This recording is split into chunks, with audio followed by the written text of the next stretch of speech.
Good afternoon, students. The topic which we are going to discuss in today's class is sole trading. This we are studying under the chapter Forms of Business Organization. Okay, students, as you know, on the base forms of business organization are basically of three types.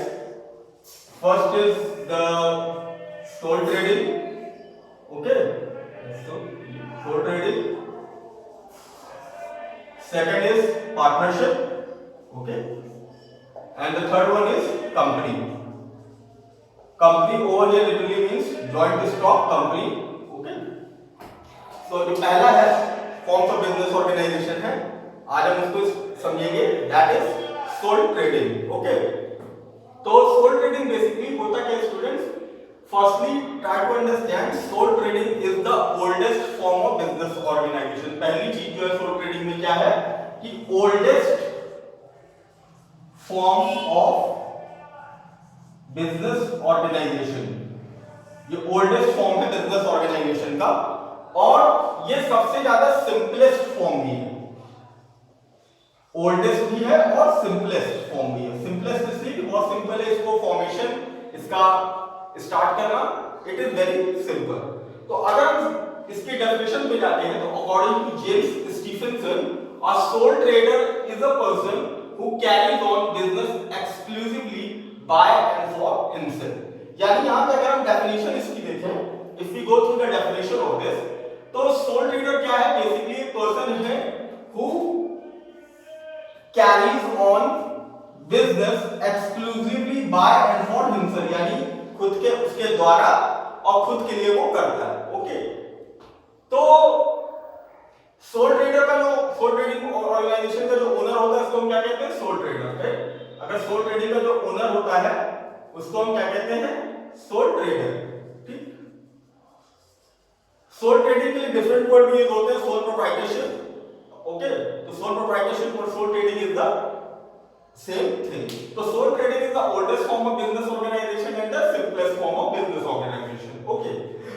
अब discuss करते हैं कि what is sole trading, क्या इसके characteristics होती है, जो भी होती है. ठीक. तो अगर हम सोल ट्रेडिंग में जैसे चलेंगे जैसे कि समझते कि एक पहली चीज होती है कि sole trader is a person, जो डेफिनेशन इसकी मेंशन कर रही है, sole trader is a person who carries on business exclusively by and for himself, यानी खुद से करता है, खुद के लिए करता है. ठीक. तो अगर हम सबसे पहले इसकी कैरेक्टरिस्टिक्स देखेंगे, क्योंकि हम डेफिनेशन तो देख चुके हैं, अभी will try to understand its why is characteristics. अगर हम इसके कैरेक्टरिस्टिक्स यानी फीचर्स पे जाएंगे तो let's try to understand it the features of sole trading. Okay, अगर हम इसके फीचर्स पे जाएंगे तो पहला फीचर इसका होता है सिंगल मैन. Single man. ठीक, एक ही आदमी होता है. ओके, एक ही आदमी होता है जो बिजनेस में कैपिटल इन्वेस्ट करता है. ठीक, जो बिजनेस में मैनेजरियल डिसीजंस भी लेता है, यानी एक ही आदमी कैपिटल इन्वेस्ट करेगा, एक ही आदमी बिजनेस मैनेजमेंट करेगा, सब कुछ करेगा, तो वो क्या होता है? इंडिविजुअल ओनर भी होता है, उसको कह सकते हैं तो सिंगल मैन. ठीक. दूसरा इसका होता है unlimited liability. Unlimited liability. Unlimited liability बहुत इंपॉर्टेंट टॉपिक है स्टूडेंट्स, इसको समझने की कोशिश कीजिए. बुक्स में जब स्टूडेंट्स नए होते हैं तो इस टर्म को अनलिमिटेड लायबिलिटी को काफी बार उनको समझने में दिक्कत होती है. अनलिमिटेड लायबिलिटी का मतलब होता है कि if the assets of the business are not sufficient enough to satisfy the claims of the creditors, then the personal properties और the assets of the proprietor और may be the owner of the business can also be attached to satisfy the claims of the creditors. Hindi में समझे कि मान लीजिए कि अगर हम सोल ट्रेडर हैं, हमने बिजनेस स्टार्ट किया है, अगर हमको बिजनेस में लॉस होता है, ठीक, तो ठीक है कि मान लीजिए हमारे पास लोन हो गया हमारे ऊपर 15 लाख का. ओके, और हमारा अगर जितना भी हमारा ऑफिस जितना भी स्टॉक वगैरह सोल्ड किया गया है उससे सिर्फ 10 लाख रुपए निकल गया है, तो वहां पे हमारा सिर्फ बिजनेस ही नहीं बल्कि हमारी पर्सनल प्रॉपर्टीज को भी लगा दिया जाता है, अटैच कर दिया जाएगा, भेज दिया जाएगा to satisfy the claims of the creditors, यानी बाहरी लोगों का जो उधार देने के लिए पूरा करने के लिए हमारी पर्सनल प्रॉपर्टीज को भी डिस्पोज किया जाएगा, भेज दिया जाएगा. ठीक, ये लॉ कहता है. ठीक, तो सोल ट्रेडिंग में क्या होती है, अनलिमिटेड लायबिलिटी होती है, यानी सोल ट्रेडर की जो लायबिलिटी है towards the debts of the firm is unlimited. Okay, यानी ये कह सकते हैं unlimited liability towards debts of the firm. ठीक, तीसरा है नो शेयरिंग ऑफ प्रॉफिट्स और लॉसेस। प्रॉफिट्स और लॉसेस की कोई शेयरिंग नहीं होगी। जो आदमी बिजनेस कर रहा है, सपोज मैं सोल ट्रेडर हूं, अगर मैंने स्टार्ट किया है, मैंने ये अपने आप में एक तय किया कि मैं ही बिजनेस करूंगा, मैं ही मैनेजमेंट करूंगा, मैं ही कैपिटल लगाऊंगा, तो मैं प्रॉफिट्स भी मैं लूंगा, लॉसेस को भी मैं शेयर करूंगा। देखो प्रॉफिट्स और लॉसेस की कोई शेयरिंग हो ही नहीं सकती जब एक पर्सन है। ठीक, इसके बाद जो उसकी और कैरेक्टरिस्टिक्स होती है, चौथा है easy formation. Easy formation, soul trader को बिजनेस को स्टार्ट करना बहुत ही आसान है। कोई रजिस्ट्रेशन कंपलसरी होता है, मेनी टाइम्स नहीं भी होता है, कुछ बिजनेसेस में होता है, कुछ नहीं बिजनेस में होता है। जैसे मान लीजिए कि आपने वाइन शॉप खोली तो आपको एक्साइज वगैरह से लाइसेंस लेना पड़ता है, तमाम चीजें, लेकिन ऐसे बहुत सारे ऐसे बिजनेसेस होते हैं जहां पे आपको लाइसेंस की जरूरत नहीं होती, आप इजीली स्टार्ट कर सकते हैं। तो सोल ट्रेडिंग बिजनेस में क्या होता है, जो फॉर्मेशन होता है वो बहुत इजी होता है। ठीक, इसके बाद इसका next word minimum capital.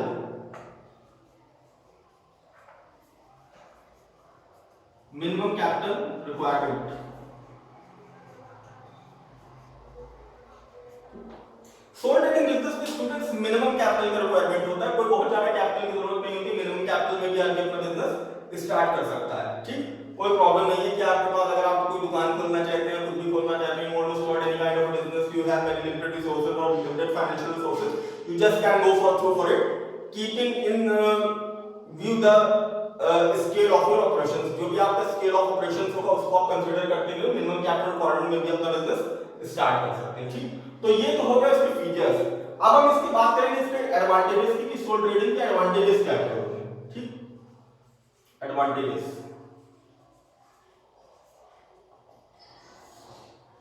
Soul trading का पहला एडवांटेज है कि यही जो नो शेयरिंग ऑफ प्रॉफिट्स। ठीक, no sharing of profits. No sharing of profits का मतलब कि अगर जो भी सोल ट्रेडर है वो अगर खुद से बिजनेस कर रहा है, खुद से मेहनत कर रहा है, खुद से सारी चीजें असेंबल कर रहा है, सब कुछ देख रहा है, तो उसको किसी को प्रॉफिट्स नहीं शेयर करते हैं, यानी उसको एक तरीके से क्या करते हैं, अपने खुद पूरा प्रॉफिट मिलता है। ओके, तो सबसे बड़ी फायदा तो यही है उसका। ठीक, दूसरा उसका है direct reward.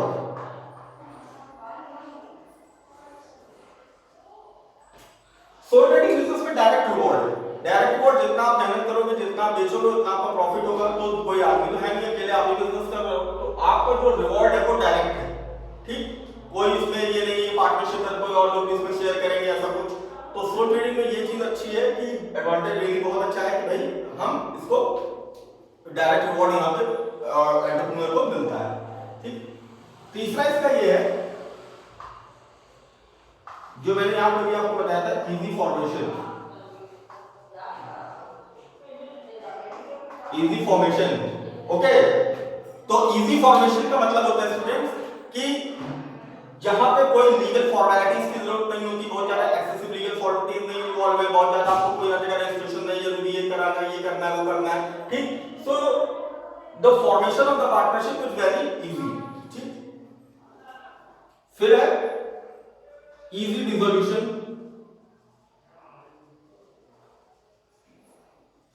Partnership sole trading business में डिसोल्यूशन की स्टूडेंट बहुत इजी है। सिंपली आप जब बिजनेस करना चाहें इसको क्लोज कर दें, कोई जरूरत नहीं किसी से कंसल्टेशन करने की जरूरत नहीं है। ठीक, पांचवा इसका एडवांटेज अगर आप देखेंगे तो वो है secrecy. Secrecy of information. Secrecy of information का मतलब होता है स्टूडेंट्स कि सोल ट्रेडिंग बिजनेस में क्योंकि जब एक ही ओनर है, सारे मैनेजमेंट डिसीजंस को खुद ले रहा है, तो उसको बहुत सारी अपनी जो इंफॉर्मेशन जो सीक्रेट होती है वो किसी को जरूरत नहीं पड़ती बताने की। He is not liable to furnish the important information to anyone else. Okay, he does not even, he isn't even required to consult anybody like in partnership. तो यहाँ पे क्या होता है कि बहुत सारी इंफॉर्मेशन होती है बिजनेस की, वो सीक्रेट होती है, वो किसी को बताने की जरूरत उसको नहीं होती, ना वो बताता है. ओके,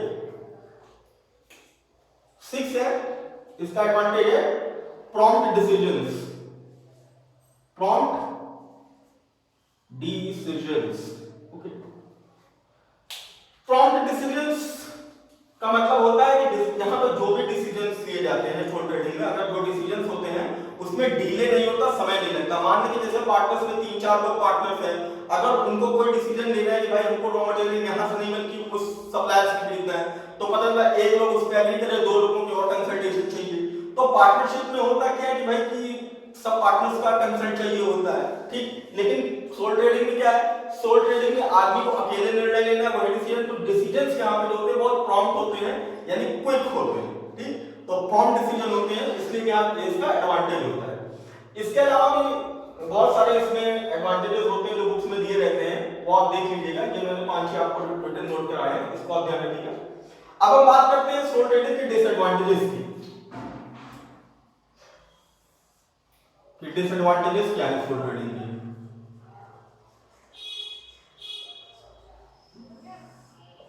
सोल ट्रेडिंग के जैसे एडवांटेजेस हैं स्टूडेंट, वैसे डिसएडवांटेजेस भी सोल ट्रेडिंग के बहुत ज्यादा है. पहला सोल ट्रेडिंग का डिसएडवांटेज होता है limited financial resources. Sole trading का पहला डिसएडवांटेज ये कि जो फाइनेंशियल रिसोर्सेज यानी जो फंड्स होते हैं वो लिमिटेड होते हैं कि एक आदमी एक हद तक पैसा लगा सकता है, ठीक. तो अगर बिजनेस में हो is always treated as a game of risk, तो गेम ऑफ इसमें जितना ज्यादा आप इन्वेस्टमेंट करेंगे उतना ज्यादा आपका प्रॉफिट्स की पॉसिबिलिटी बढ़ेगी. तो लेकिन सोल ट्रेडिंग में होता है कि एक इंडिविजुअल ओनर है तो उसकी एक मैक्सिमम कैपेसिटी होती है कि वो उस लेवल तक ही फाइनेंशियल इन्वेस्टमेंट कर सकता है, ठीक. तो इसलिए यहाँ पे हमेशा रिसोर्सेज क्या होते हैं, लिमिटेड होते हैं, ठीक. दूसरा लिमिटेड मैनेजरियल स्किल्स.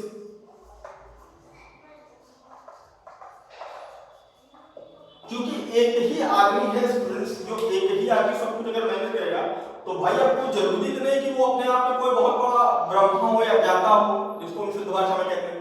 तो भाई अब कोई जरूरी नहीं कि वो हर चीज में एक्सपर्ट हो सकता है कि वो मार्केटिंग का भी एक्सपर्ट हो सकता है, हो सकता है कि फाइनेंस का हो, या फिर उसको हर चीज की उतनी मार्केट की नॉलेज हो. तो मैनेजरियल स्किल्स जो होते हैं वो भी लिमिटेड होते हैं कि एक आदमी के अंदर मैनेजरियल स्किल्स कितने होते हैं, क्या क्या मैनेज कर सकता है, हर चीज को मैनेज कर नहीं सकता. तो इसीलिए इसमें क्या होता है सोल ट्रेडिंग में लिमिटेड मैनेजरियल स्किल्स होते हैं, ठीक. तीसरा इसका है lesser chances of growth and expansion. Growth and expansion के क्या होता है, बहुत लेसर चांसेस होते हैं in comparison to partnership and company. अगर आप पार्टनरशिप को कंपनी से कंपैरिजन करेंगे तो सोल ट्रेडिंग बिजनेस में जो chances of growth and expansion होते हैं वो काफी लिमिटेड होते हैं. क्योंकि और वो इसलिए लिमिटेड क्योंकि ऑलरेडी हम आपको पहले बता चुके हैं कि लिमिटेड फाइनेंशियल रिसोर्सेज हैं, तो लिमिटेड मैनेजरियल स्किल्स हैं, तो आगे बढ़ने के ग्रोथ और एक्सपेंशन के चांसेस भी ये दो चीजें क्या करती हैं, कम कर देती हैं, ठीक. तो ऐसा नहीं कि होते नहीं, but in comparison to partnership and company वो कम होते हैं, ठीक. फोर्थ इसका मेजर डिसएडवांटेज जो है, इसको इंपॉर्टेंट आप लोग कर लीजिएगा, ठीक. That is unlimited liability. Unlimited liability, unlimited liability को आप लोग यहाँ पे सर्कल कर लीजिए, ये बहुत इंपॉर्टेंट होता है, ठीक.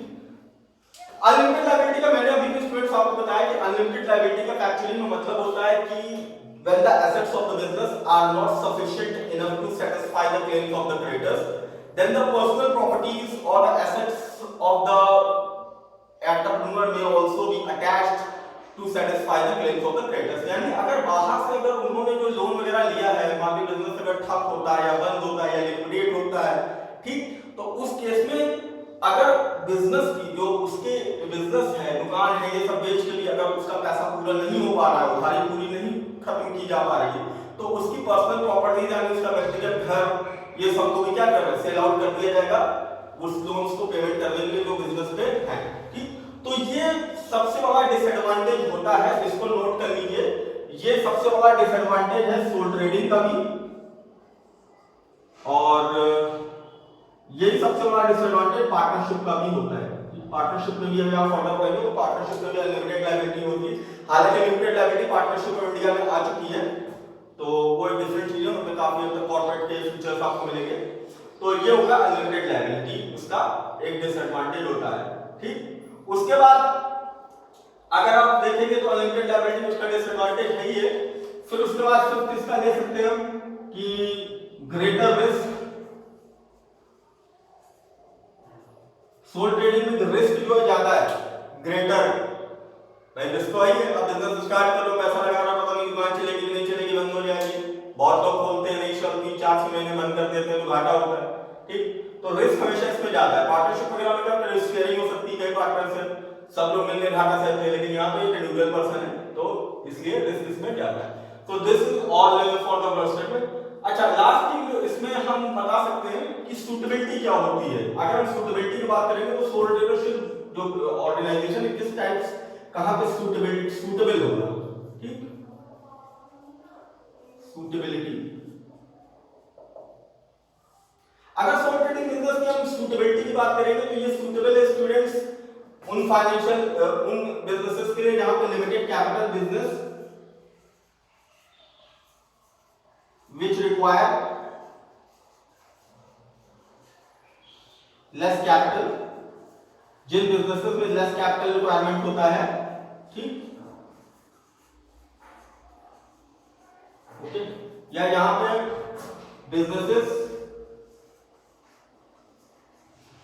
ऑन स्मॉल स्केल,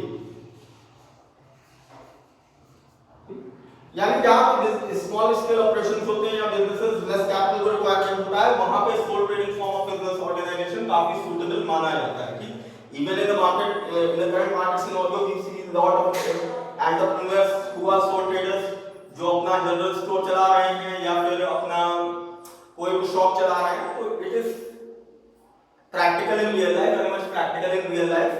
तो अभी भी इसका एग्जिस्टेंस है, इवन दो कि इसके कुछ एडवांटेजेस हैं, डिसएडवांटेजेस हैं। तो जो मान के चलिए कि since you are new in commerce stream, everything has pros and cons in commerce, यानी हर चीज का कॉमर्स की स्टडी में एवरीथिंग हैज प्रोस